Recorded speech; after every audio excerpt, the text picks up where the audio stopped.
Tadi saya bersama Pak PJ Gubernur, Pak Teguh, melakukan pembahasan terkait dengan sinkronisasi antara kebijakan pusat, kebijakan nasional dengan daerah, terutama Jakarta dan sekitarnya.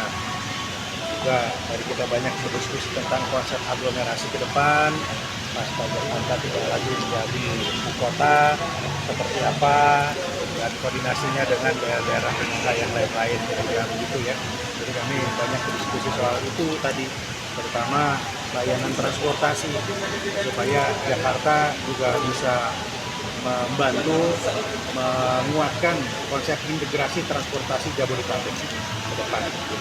Jadi karena APBD-nya kuat Jakarta ini, yang lain kalau bisa dibantu, kalau tidak bisa, kalau belum bisa mandiri, anggaran pusat juga tidak ada misalnya, ya, saya lihat perlu dikaji kemungkinan Jakarta memberikan subsidi untuk daerah-daerah sekitarnya. Bisa melalui Jakarta atau nantinya Dewan Aglomerasi.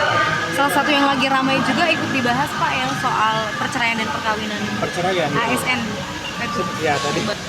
Jadi memang begini, ASN itu kan juga insan-insan berumah tangga yang perlu kita bina.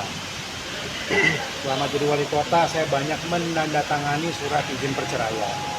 Di Jakarta ini juga perceraian agak tinggi juga ya. Di tahun 2024 berapa tadi datanya? Ada sekitar 116 yang terlaporkan. Ya, yang lapor itu 116. Nah, di balik perceraian itu kan ada cerita, ada dinamika.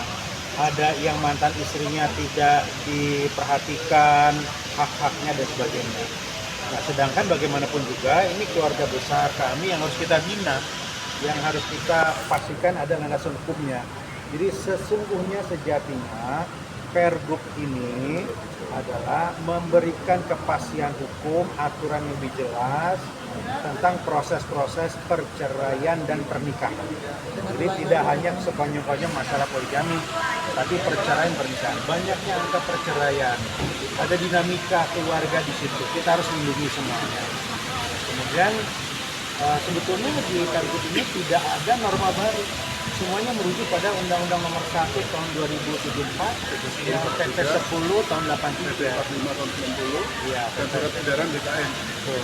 Jadi nggak ada norma yang baru, semuanya sama sebetulnya. Ya, walaupun ada yang baru lebih sedikit ya komisi itu tentang istri yang sudah 10 tahun tidak bisa melahirkan. Kita memperketat. Nah, jadi intinya memperketat proses poligami, nggak mudah. Untuk ASN ini nggak mudah, harus diperketat supaya nggak gampang kawin cerai, intinya begitu. Kita akan lakukan terus lagi ya, posisi yang pas gitu, karena normanya adalah bukan kita malah mempermudah, justru kita itu memperketat aturan yang ada. Misalnya terkait dengan izin atasan, kita semata-mata izin atasan, tapi kita juga dengan ada dewan pertimbangan dibahas itu ya. Kalau misalnya ada izin dari istri itu benar-benar dari izin yang betul atau tidak, apakah izin diperkenan atau tidak, harus ada keputusan dari pengadilan. Intinya seperti itu. Jadi normanya kan norma yang sudah ada peraturan yang sebelumnya, apakah itu undang-undang PP 1083, PP 45 tahun 90, dan surat edaran DKN. Kita di dalam Pergub nomor 2 tahun 2005 ini justru memperketat untuk apa? Untuk memberikan perlindungan kepada keluarga, untuk melindungi hak-hak istri dan juga anak-anaknya. Itu yang dilakukan. Dan bukan hanya masalah itu. Kita tadi masalah perceraian dan sebagainya harus dilaporkan. Artinya ada memberikan kejelasan.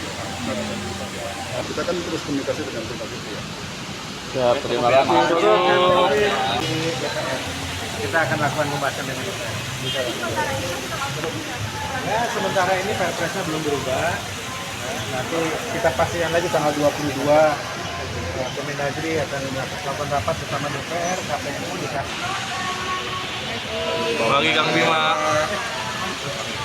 Tadi saya bersama Pak PJ Gubernur, Pak Teguh, melakukan pembahasan terkait dengan sinkronisasi antara kebijakan pusat, kebijakan nasional dengan daerah, terutama Jakarta dan sekitarnya.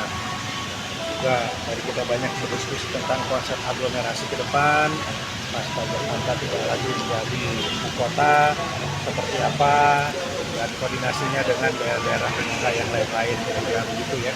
Jadi kami banyak berdiskusi soal itu tadi, terutama layanan transportasi supaya Jakarta juga bisa membantu menguatkan konsep integrasi transportasi Jabodetabek ke depan. Gitu.